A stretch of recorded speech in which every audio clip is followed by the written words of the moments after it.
ഇതിൻ്റെ ഡിസൈൻസ് കണ്ടോ, നല്ല ലൈൻ മോഡലിലാണ് ചെയ്തേക്കുന്നത്. ആൻഡ് ഹാൻഡ് റെസ്റ്റ് കണ്ടോ, നമ്മുടെ ഷോൾഡർ ലെങ്ത്തിൽ തന്നെ വരുന്ന ഒരു ഹാൻഡ് റെസ്റ്റും കൂടിയാണ് ഇതിനകത്ത്.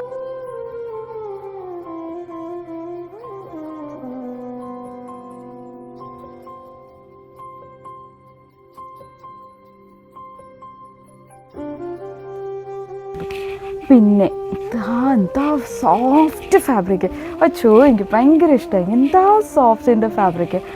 ആൻഡ് റെക്രോൺ കുഷൻ കൊടുത്ത കാരണം തന്നെ ഇതിൻ്റെ കംഫർട്ടിനെ കുറിച്ച് പറയണ്ട കേട്ടോ. സാരി ഇരിക്കാൻ തന്നെ എന്ത് സുഖമാണ്, ഇങ്ങനെ പഞ്ഞിമത്തിലിരിക്കുന്ന പോലെയുണ്ട്. നല്ല രസമുണ്ട് കേട്ടോ. ഇതിപ്പോൾ 2 സീറ്ററാണ്. പക്ഷേ ഞാൻ എപ്പോഴും പറയുന്ന പോലെ ഈ സോഫ നമുക്ക് കസ്റ്റമൈസ് ചെയ്യാവുന്നതാണ്. നമുക്ക് കളേഴ്സും ചേഞ്ച് ചെയ്യാം. ബജാജിൻ്റെ നോ കോസ്റ്റ് EMI അവൈലബിൾ ആണ്. അപ്പോൾ താഴെ കാണുന്ന നമ്പറിൽ കോൾ ചെയ്താൽ മതി. ഇത് ഏത് ഏരിയയിൽ ഇട്ടാലും നല്ല പ്രീമിയം ലുക്കായിരിക്കും കേട്ടോ. നല്ല കംഫർട്ടുണ്ട്. സോഫ്റ്റ് കുഷനാണ് ഇത് ചെയ്തേക്കുന്നത്.